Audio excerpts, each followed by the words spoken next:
నమస్కారం. ఘంటారావానికి స్వాగతం. ముందుగా ప్రధాన అంశాలు. ప్రధాని పర్యటనపై సీఎం చంద్రబాబు సమీక్ష. అమరావతికి భూములిచ్చిన కొంతమంది రైతులతోనూ సమావేశం.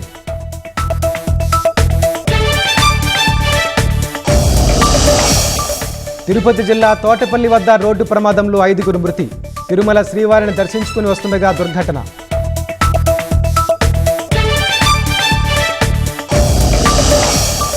డిఫెన్స్ పరిశ్రమల హబ్గా ఏపీ మారుతుందన్న ఎంపీ కేసినేని చిన్ని.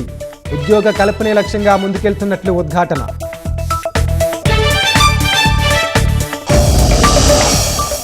ఉగ్రదాడిని ఖండిస్తూ జమ్మూ కాశ్మీర్ అసెంబ్లీ ఏకగ్రీవ తీర్మానం.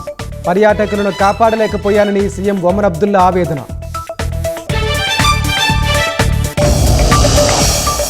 వచ్చే 5 ఏళ్లలో రోబోలు బెస్ట్ సర్జన్గా మారతాయన్న మస్క్. వైద్యుల ఉద్యోగాలపై తీవ్ర ప్రభావం పడే అవకాశం ఉందని వ్యాఖ్య.